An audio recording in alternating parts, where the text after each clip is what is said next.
Bismillahirrahmanirrahim. Assalamualaikum warahmatullahi wabarakatuh. Alhamdulillah.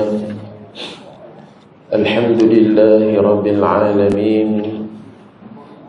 Wassalatu wassalamu ala asyrafil anbiya'i wal mursalin wa ala alihi wa sahbihi ajma'in.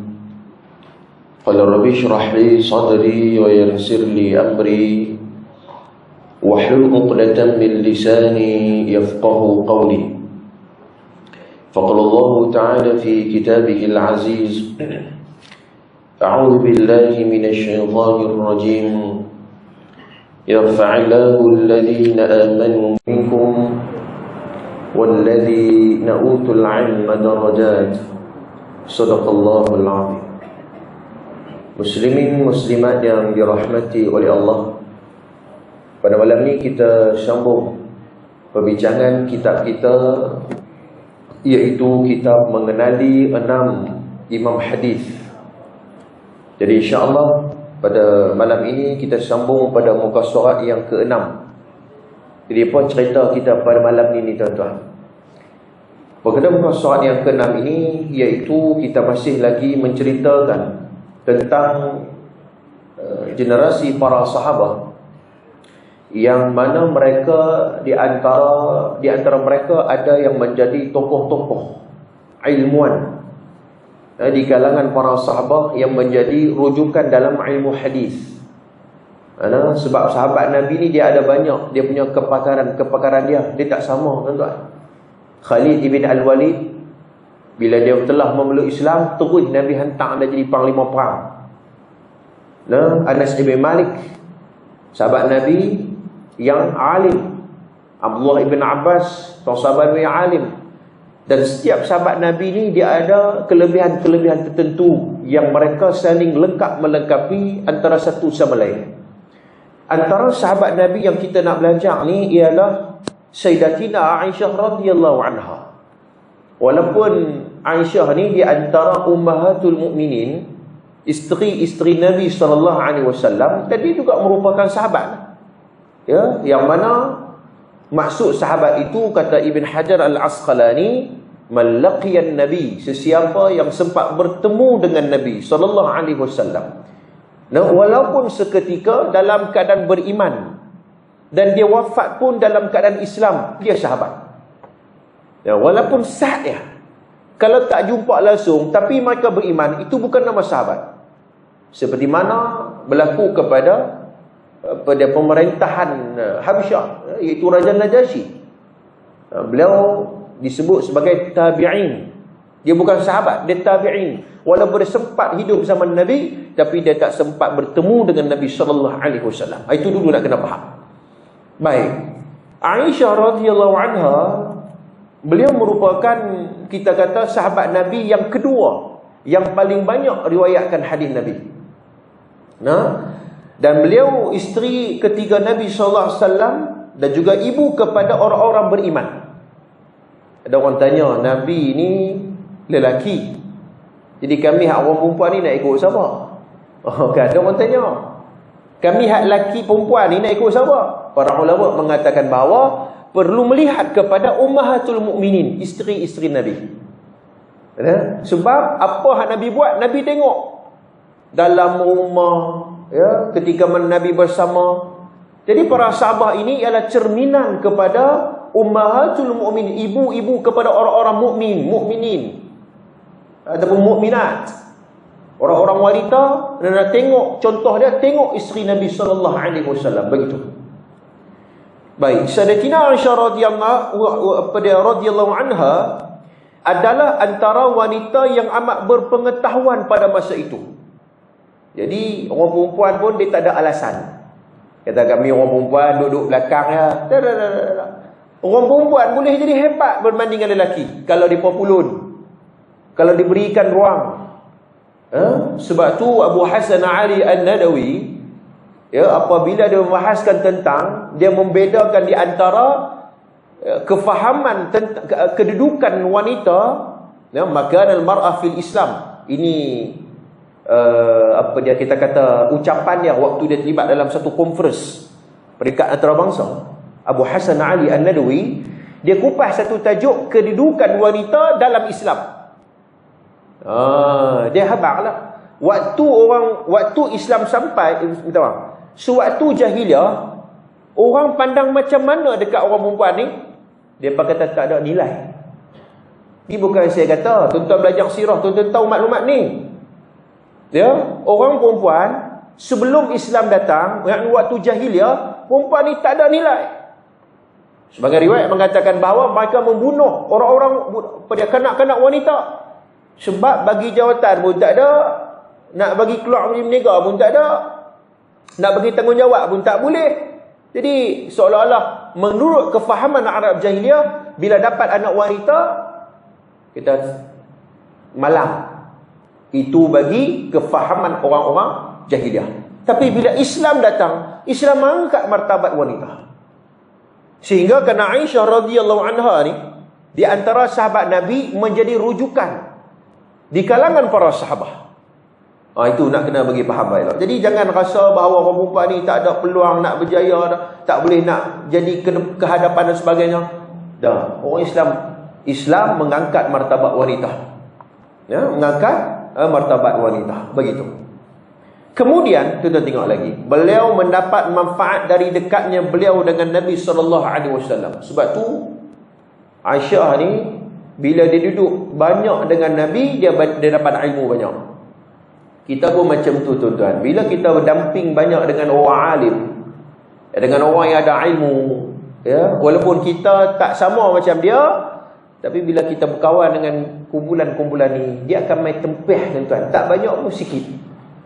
Sebab Imam Nawawi beritahu dalam kitab Adab fi Hammalatil Quran, Imam Nawawi beritahu di antara salah satu cara untuk membentuk diri kita ini menjadi orang yang bagus, orang yang baik, mujalasatu salihin. Damping dengan orang yang saleh. Kita bukan baik sama mana, tapi kawan kita tu bagus. Dia akan tarik kita, dia akan gamit kita untuk pergi ke tempat-tempat yang baik.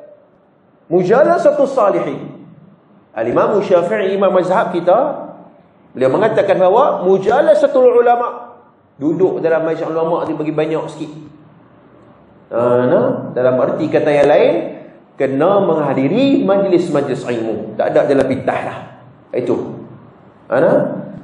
Baik, kemudian kita dapat mengetahui banyak maklumat mengenai kehidupan pribadi Nabi SAW. Bukan hanya dengan keluarganya, tetapi yang lebih penting lagi dengan isterinya. Jadi banyak kita dapat maklumat pasal Nabi ni tuan-tuan, iaitu melalui Aisyah radhiyallahu anha. Kenapa tuan-tuan? Sebab dalam dada dia 6,000 duk hadis dalam dada dia. 6,000. Sebab tu tak pelik golongan-golongan musuh Islam maka mengkritik dan menjatuhkan credibility Aisyah radhiyallahu anha. Dia berkata apa dekat Aisyah? Dia tuduh macam-macam. Di antara tuduhan mereka, di antaranya ialah mereka mengatakan bahawa menuduh Aisyah zina. Tu isteri Nabi dia tuduh zina. Ini bukan saya kata, tuan-tuan boleh tengok dalam sejarah. Dan mencela dan melaknat Aisyah. Pertama, yang kedua, Aisyah dia tidak mengikut dalam peperangan Jamal. Ini peperangan yang terkenal dalam Islam. Kita dah tahu bahawa perang Uhud, perang Badar, ya, itu dia ada lagi banyak lagi perang dalam Islam. Siapa belajar sirah dia tahu. Beratus muka surat cerita pasal peperangan yang Nabi terlibat dan ada peperangan yang Nabi tidak terlibat. Maka kritik macam-macam. Dia bertuduh Aisyah zindiq dan sebagainya. Ingat dalam satu nas Al-Quran, Allah Subhanahu wa taala sebut dalam surah An-Nur ayat 23 dan ayat 24, innal ladzina yarmunal muhsanatil 'atil ghafilat almu'minatu lu'inu fid dunya wal akhirah wa lahum 'adzabun 'adzim. Sadaqallahul 'azim. Allah bagi tahu sesiap dah. Sesiapa mereka orang-orang yang menuduh wanita-wanita yang baik dengan berzina, maka mereka akan dilaknat di dunia dan juga akhirat. Walahum 'adzabun 'azim, dan mereka akan menerima azab yang besar di sisi Tuhan. Ayat ni nak cerita turun sempena peristiwa yang mana mereka menuduh Aisyah sebagai penzina. Wal'iyadzubillah. Dan begitu juga kelompok-kelompok yang mereka tak puas hati kepada Aisyah, mereka cerita macam tuduh fitnah macam-macam. Dan kita ahli sunnah wal jamaah, jika kita dapat maklumat seperti ini, kita tolak awal-awal lagi kelompok ni. Sebab Aisyah di antara ummahatul mukminin. Dan banyak hadis yang menceritakan tentang kelebihan Aisyah. Antaranya hadis daripada Amr bin Al-As, riwayat Al-Bukhari. Nabi sebut, ayun nasi ahabbu ilaik, ya Rasulullah, siapakah manusia yang paling engkau cintai? Ada orang tanya sahabat tanya Rasul Nabi SAW, di antara manusia ni siapa yang engkau cintai? Nabi kata, Aisyah, aku sayang kat dia. Aisyah. Jadi banyak antaranya ialah Aisyah radhiyallahu anha. Dan ini menunjukkan kepada kita kedudukan Sayyidatina Aisyah radhiyallahu anha. Baik, kemudian kita tengok lagi. Melalui anak didik Sayyidatina Aisyah radhiyallahu anha, Amirah binti Abdul Rahman, dan juga anak saudara beliau Urwah bin Ibn Zubair. Maka ucapan Nabi SAW terus dipelajari dan kemudian sampai kepada imam-imam hadis. Jadi buku kita ni, kita nak kenal 6 ulama hadis. Jadi sebelum nak sampai dekat imam ulama hadis tu, dia kena melalui tabaqat sahabat. Dia kena melalui jalan sahabat. Mana boleh pipi tengok Imam Bukhari umur dia lahir tahun bila? Imam Nasa'i, Imam Tirmizi, Abu Daud dan sebagainya, dia lahir tahun bila? Mesti melalui sahabat. Ni nak kena bagi faham bagi elok. Sebab tu jika ada kelompok yang menjatuhkan atau mengkritik sahabat Nabi SAW, hati-hati dengan kelompok ini. Untuk sekalian. Baik. Aisyah radhiyallahu anha meninggal pada 58 Hijrah semasa pemerintahan Khalifah Muawiyah bin Abi Sufyan. Jadi dia sempat duduk ataupun bersama dengan 4 khulafa ar-rasyidin. Zaman Sayyidina Abu Bakar pun dia dan zaman Sayyidina Umar, Osman dan Ali dia dan zaman tu. Bahkan zaman Muawiyah bin Abi Sufyan dia sempat. Maknanya lama ni. Dan beliau menjadi rujukan di kalangan para sahabat. Ibnu Umar kemudian habis. Itu cerita sikit pasal Aisyah. Jadi maknanya Sayyidatina Aisyah radhiyallahu anha merupakan sahabat Nabi yang kedua paling banyak meriwayatkan hadis. Itu nak kena bagi tahu. Baik, kemudian kita berpindah kepada sahabat Nabi yang seterusnya. Abdullah bin Umar. Abdullah bin Umar merupakan putera Umar bin Khattab Al-Khattab yang terkenal dengan khalwatnya, yang memencilkan diri. Khalwat di sini bermaksud dia suka menyendiri. Dia suka melakukan ibadat secara bersendirian. Khulwah. Imam Al-Ghazali dan Ihya Ulumuddin dia menggunakan istilah ini. Ini istilah sufi. Dia banyak menyendiri. Ada sebahagian ulama mengatakan bahawa zaman sekarang ini ialah menyendiri itu merujuk kepada muhasabah, bukan pergi cari gua-gua, gunung-gunung mana ada gua pergi betapa tak bercampur orang, tak. Ulama mengatakan khulwah pada zaman sekarang yang paling terbaik ialah dia muhasabah diri, kemudian dia bercampur dalam masalah manusia dan berusaha untuk memperbaiki manusia. Ini Abdullah bin Umar, beliau terkenal dengan solat malam qawwamah. Jadi sahabat Nabi ini dengan solat malam itu tidak perlu dipertikaikan. Sebab tu Al-Imam Syafi'i mengatakan bahawa generasi sahabat ini mereka berusaha melaksanakan solat malam walaupun 2 rakaat sebelum subuh. Kan? 2 rakaat busu-busu pun 2 rakaat dah bangkit. Kalau macam mana pun 2 rakaat. Mana qiyamul lail, salat sebelum fajar. Ini sahabat. Dan Ibnu Umar terkenal dengan solat malam ni yang cukup luar biasa. Solat malam. Dan dilahirkan pada 10 tahun sebelum hijrah.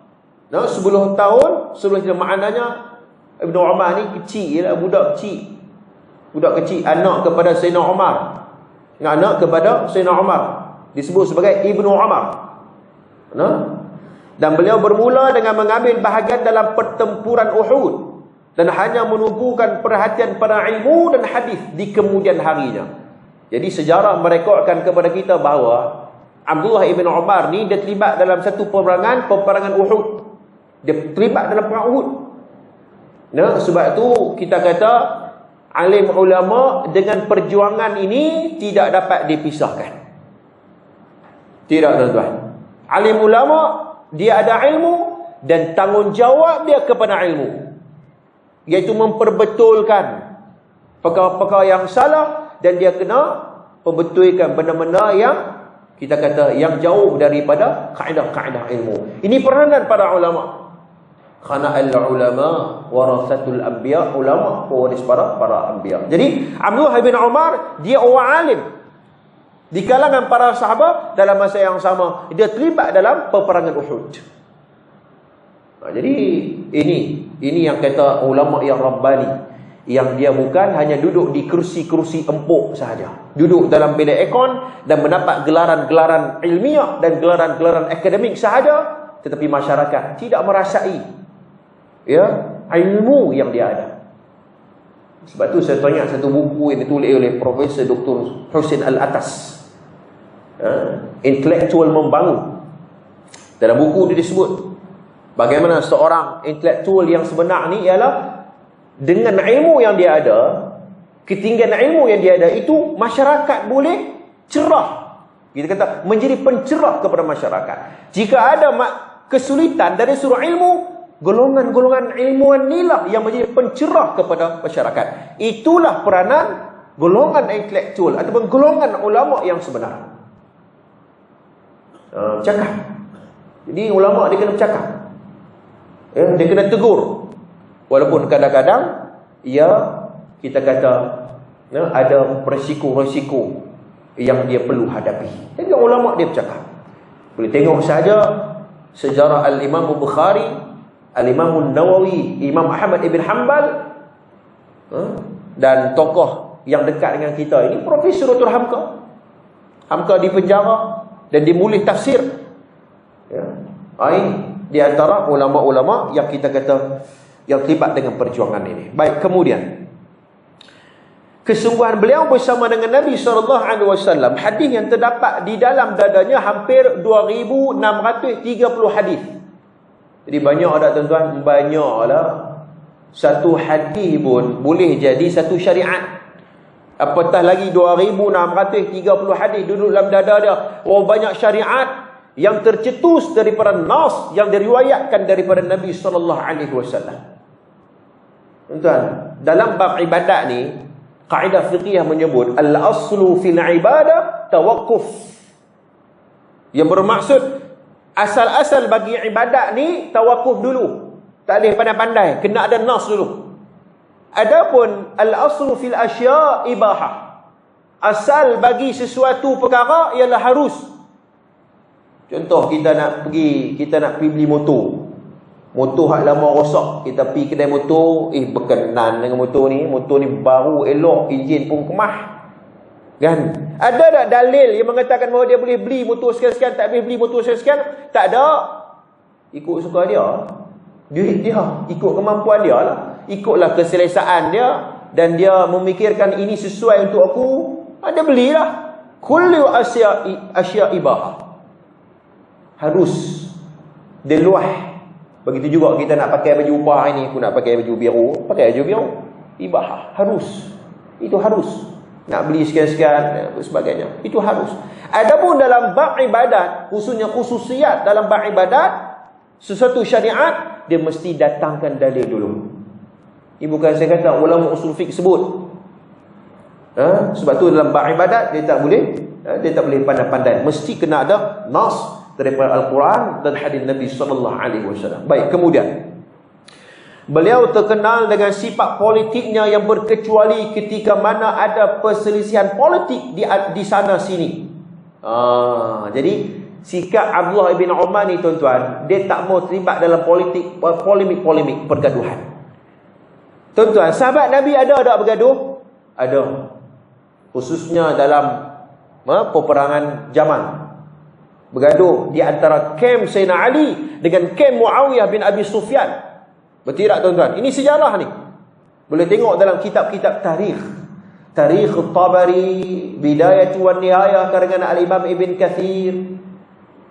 Dan beberapa lagi kitab-kitab sejarah umat Islam tercatat. Kerana bukan disebabkan apa? Kerana ada orang tengah yang menjadi batu api yang memusuhi di antara yang menjadi pemusuh, yang jadi kita kata batu api supaya sahabat ni bertelingkah. Ada di kalangan sahabat yang tawakuf. Tawakuf ni maknanya aku tak mau masuk campur, apa nak bergaduh pun bergaduh. Kan? Ada.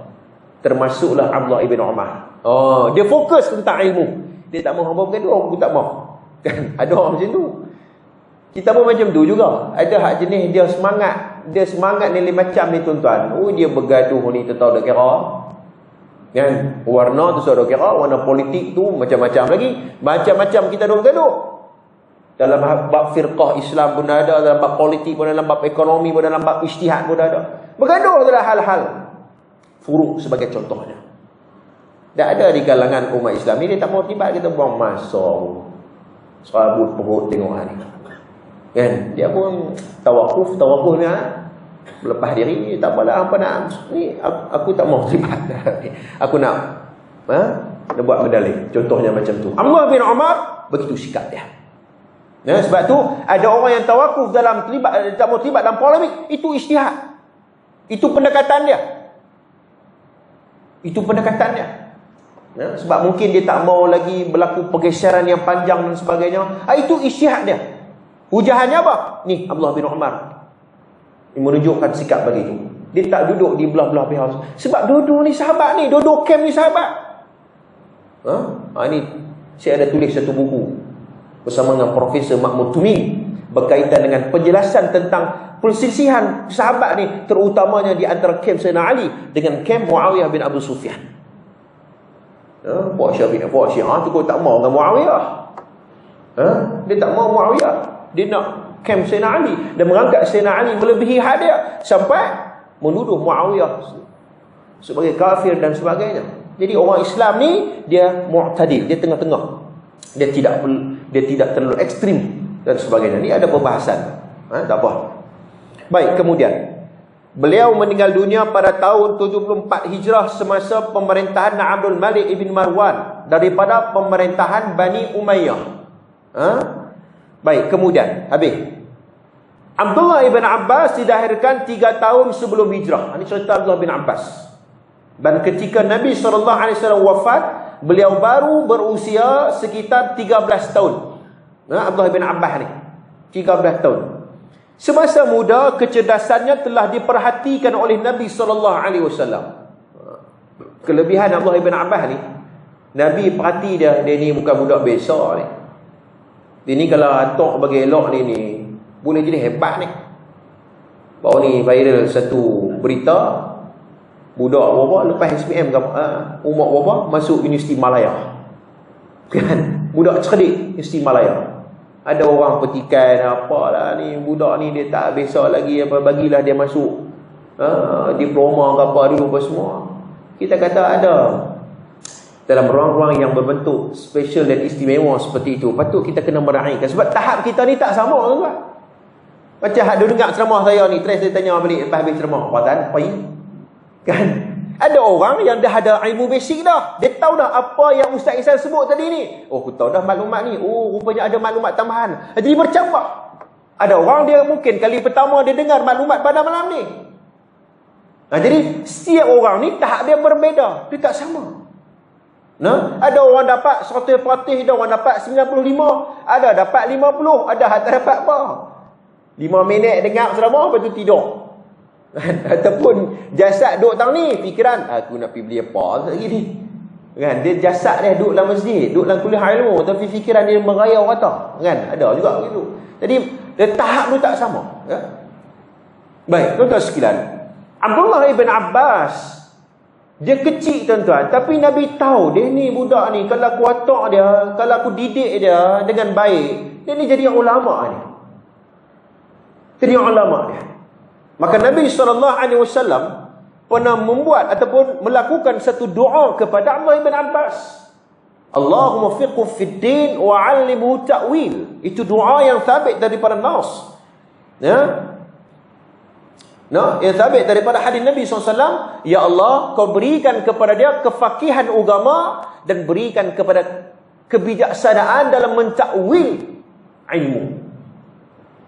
Para ulama hadis mengatakan bahawa wa'alimu ta'wil itu ialah dia pandai dalam mentakwil ayat-ayat Allah Subhanahu wa taala Al-Quran. Sebab Abdullah ibn Abbas terkenal dengan ulama sahabat yang pandai dalam tafsir Al-Quran. Buktinya apa? Kita boleh tengok sendiri dalam kitab-kitab tafsir. Dalam Mafatihul Ghaib, Tafsir Al-Azhar, Ruhul Ma'ani. Apa lagi? Tafsir Ibn Kathir. Ni tafsir-tafsir besar ni, muktabar ni. Buka saja kitab tafsir, tuan akan tengok. Berkata Abdullah ibn Abbas. Nama dia kerap diulang. Pasal apa? Sebab dia alim dalam mentakwil Al-Quran. Ini keberkatan doa Nabi. Sebab tu doa yang paling terbaik ialah doa yang diungkapkan oleh Nabi kita sallallahu alaihi wasallam.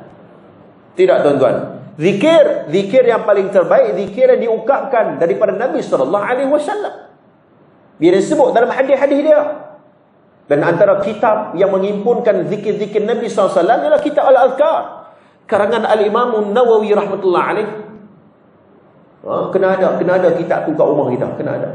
Sebab ni zikir yang sabit daripada hadis. Berjudul kitab Tuhfatul Zakirin oleh Al-Imam As-San'ani rahimahullah ta'ala. Ini semua kitab-kitab yang menghimpunkan zikir-zikir yang sabit daripada hadis Nabi SAW. Adapun zikir-zikir yang kita pun tengok, dengar pun pelik, yang heboh Saidah ni, kita kata orang awam, kita cukuplah berpada dengan zikir-zikir yang jelas. Zikir yang jelas, yang Nabi jelas-jelas disebut secara lafaznya, dan sahabat melakukan hal tersebut.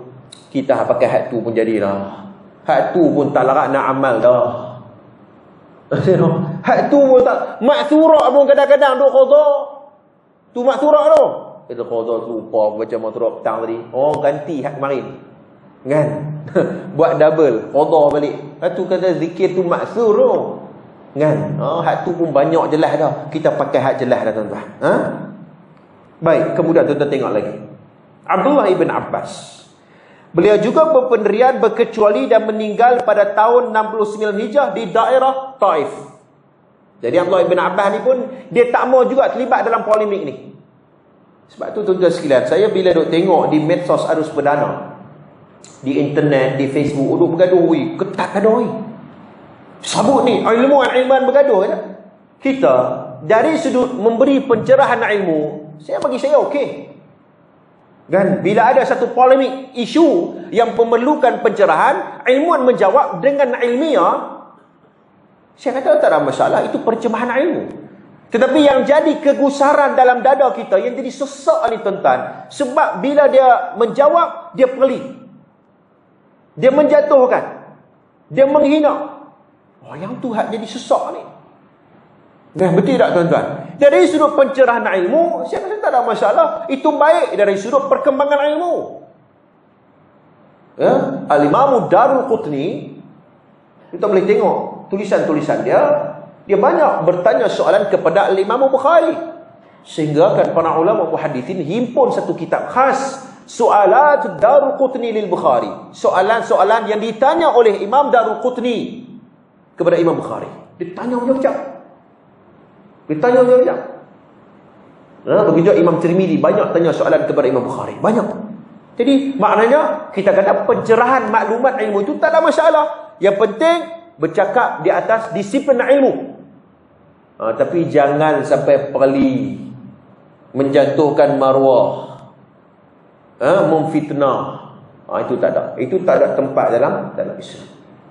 Itu tak ada tempat dalam Islam. Itu. Baik. Abdullah bin Abbas dia juga mengambil sikap tawakuf.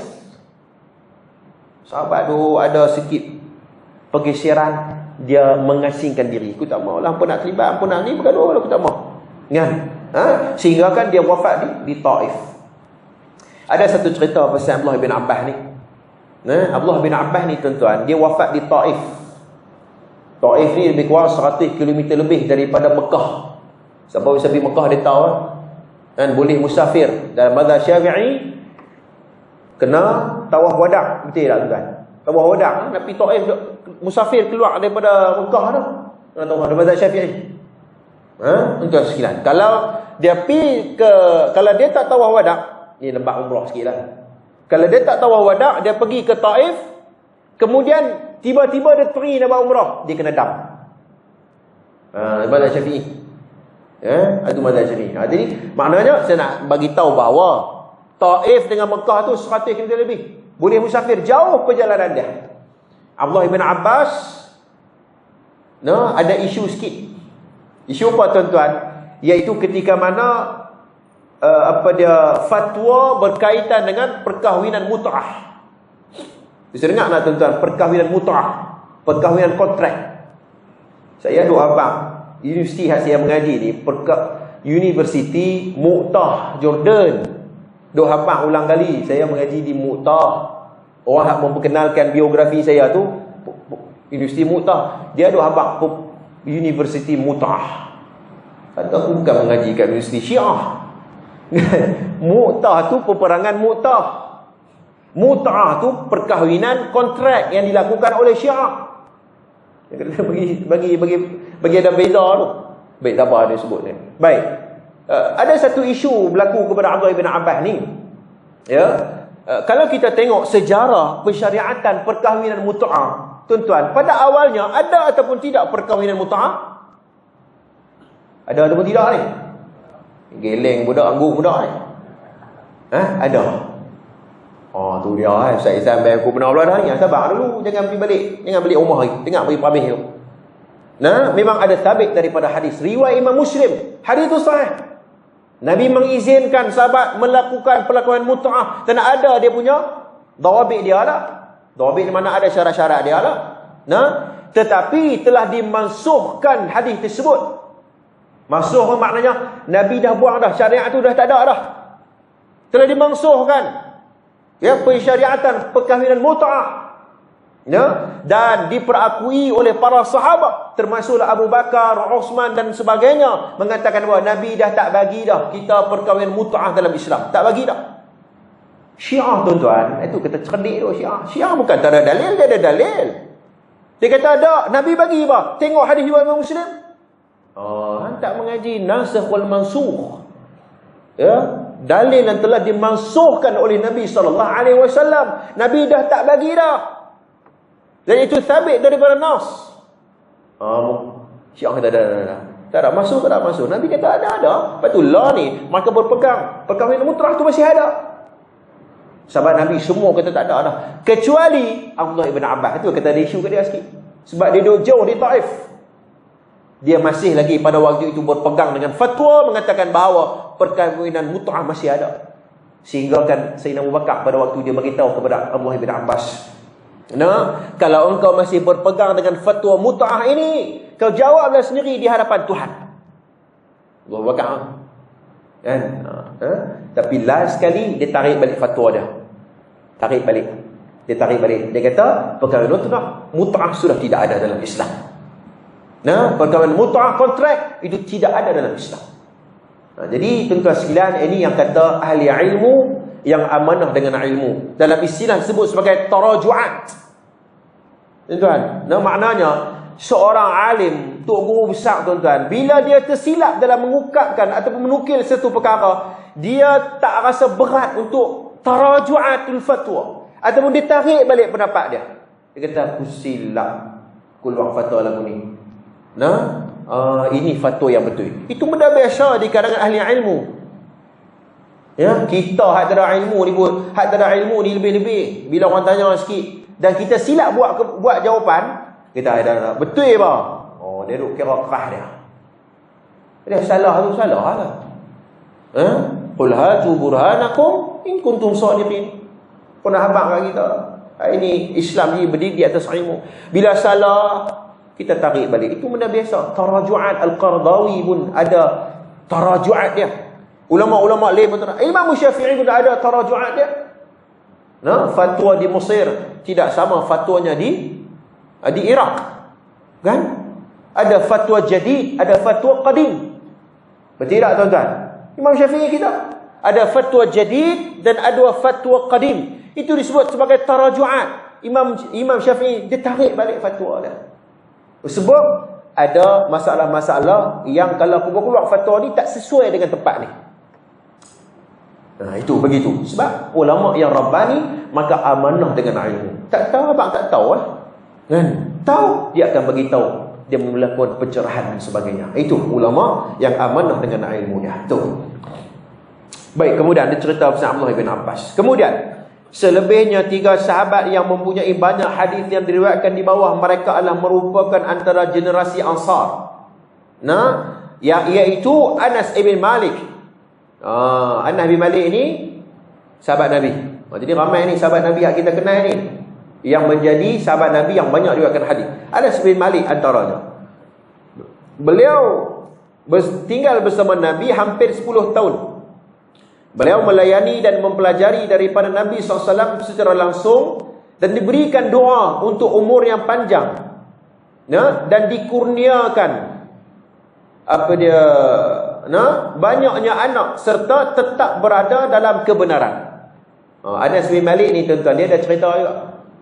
Waktu dia kecil-kecil dulu, mak dia jumpa dengan Nabi. Kan? Mak kepada Anas bin Malik nama dia Ummu Sulaim. Ni ada hadis, tu tengok ada kitab ni. Dalam kitab ni ada hadis. Hadis ni diriwayatkan oleh Imam Muslim dalam Jami' Sahihnya. Anas bin Malik an Ummu Sulaim annaha qalat, ya Rasulullah, qadamaka Anas, ud'u Allah lahu, faqal Allahumma akthir malahu wa waladahu wa barik lahu fima a'taitah. Hadithun sahih riwayat Imam Muslim. Mak kepada Anas bin Malik, jangan duk tukar. Anas bin Malik sahabat. Malik bin Anas, Imam Malik yang megang kitab Muwatta. Jangan duk tukar.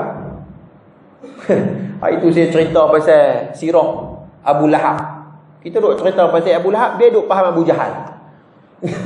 Ni Abu Jahal cerita habis dah. Abu Jahal dia mati dalam peperangan Badar. Ni nak cerita pasal Abu Lahab, dia duk tukar. Jadi nama ni dia banyak, dia kena bagi faham elok. Anas bin Malik sahabat. Malik bin Anas ulama mujtahid yang imam mazhab Maliki, ya. Baik. Ummu Sulaim ni tuan-tuan, satu hari dia tanya, dia ya Rasulullah. Dia kata, ya Rasulullah, qaddamuka Anas. Aku bagi ke Anas ni kepada engkau ya Rasulullah. Suruhlah buat apa pun. Tuan-tuan, ada ibu dan ayah kita macam tu. Kadang-kadang kan kita tengok anak kita ni, kita mewakafkan anak kita ni kepada orang tok alim. Kan, kepada tok guru, kepada ustaz-ustaz. Ustaz, ni anak saya. Ustaz jagalah bagi elok. Kan? Ada sebahagian tu, ustaz ni rotan. Dulu ada cerita kan. Kan, ni rotan ustaz, didiklah anak saya, buatlah apa-apa macam anak ustaz. Jangan bagi patah kan. Kan? Jangan bagi ni ya ustaz. Ustaz didiklah, tarbiyah lah. Saya serahkan anak saya ni kepada ustaz. Macam itulah. Kan? Tapi lah jangan umum markah tiba tak tentu halal lagi kena sabit. Kan? Itu tak apa. Ini kita ikut suasana semasa Allah tuan-tuan. Baik, tuan-tuan tengok ni. Ummu Sulaim bagi kepada Nabi SAW. Ya Rasulullah, aku wakafkan anak aku ni kepadamu. Buatlah apa pun. Ajaklah dia. Ud'u Allahu lah, dan doalah kepada dia ya Rasulullah. Tu. Sebab tu ini di antara cara apabila kita berjumpa dengan orang alim dan berjumpa dengan orang saleh, minta dia doa. Orang saleh, orang baik. Minta dia doa kat kita. Orang nak pergi Mekah, minta dia doa kat kita. Jangan kawan tu nak pergi Mekah, buat list sampai 10. Hang tolong beli kat aku jubah Haramain tu. Nombor 2, tolong beli kurma ajwah. Tak mau ajwah dekat Mekah, nak di Madinah. Tu dia. 10 pesanan dia kena pergi kat. Tuan-tuan, benda tu kat Malaysia boleh beli. Air Zam-Zam pun ada kat Malaysia ni. Kawan tu jenuh nak ingat pula. Apa pula dah nak kena beli kat kawan tu. Jiran pesan pula dah jubah minyak wangi pula dah. Patut kawan pergi Mekah suruh dia doa kat kita. Hak tu lebih penting, lebih aula. Ya? Sebab doa di sini mustajab. Entah sekian. Baik, tuan-tuan tengok apa hak Nabi doa kepada Anas bin Malik. Last. Lepas tu kita tutup, tuan-tuan. Doa Nabi SAW khusus kepada Anas bin Malik. Allahumma akthir malahu. Ya Allah, kau berkatilah, kau tambahkanlah kepada harta. Jadi tak salah, tuan-tuan, untuk kita minta doa supaya Allah tambahkan rezeki kita, supaya kita jadi orang kaya. Tak salah, tuan-tuan. Tak salah. Jangan kita kata, salah ni gila dunia ni harta. Tak. Tuan-tuan, kalau orang Islam semua miskin, macam mana kita nak membantu pendidikan umat-umat Islam? Betul tak? Macam mana kita nak membina masyarakat Islam, kebudayaan, ekonomi, politik, kekuatan umat Islam kalau tidak ada golongan-golongan hartawan di kalangan umat Islam? Itu tak salah. Dalam riwayat mengatakan bahawa Anas bin Malik seorang sahabat Nabi yang kaya. Memang dia kaya sungguh. Tapi kekayaan dia tidak menghalang dia untuk mendapat akhirat. Ini Anas bin Malik. Pertama. Yang kedua, wa waladahu. Nabi doa kat dia supaya tambah, kita kata, zuriat yang banyak. Dalam kitab Tarikh Usul Ghabah fi Ma'rifatus Sahabah oleh Al-Imam Ibn Athir, boleh mengatakan bahawa anak keturunan Anas bin Malik ni, tuan-tuan, bila dihimpunkan hampir 100 orang lebih. Boleh buat family day. Nah, abang kata keberkatan doa Nabi SAW. Kemudian wabarik lahu fima ataita, dan berikan, berkatilah dia dengan apa yang telah engkau berikan kepadanya. Hidup dia diberkati oleh Tuhan. Tuan-tuan, sebab tu hidup ni bila diberkati oleh Allah, hidup dia bermanfaat kepada diri dia dan kepada agama.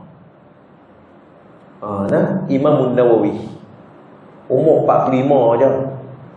Tapi tuan-tuan, kitab dia sampai lah kita duk baca. Dia kalau kita tengok pegu dengan umur, dengan jasa hak dia buat, tuan-tuan, tak padan. 45 tuan-tuan, umur 45, sampai lah 100 tahun dah orang menikmati keilmuan dia, tulisan-tulisan dia.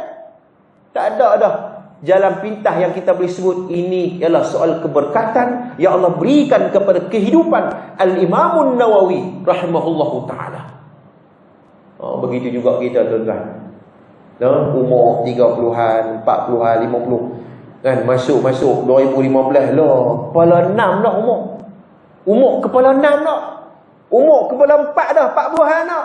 Dia ingat kecil ni 40-an dah, umur 40 dah. Bila duk tengok muhasabah, apa yang aku buat sumbangan aku kepada agama? Muhasabah. Apa yang aku buat kepada agama ni? Dia fikir balik. Umur pun kepala 5 dah ni, 54 dah contohnya. Apa dah aku buat? Apa jasa aku kepada agama?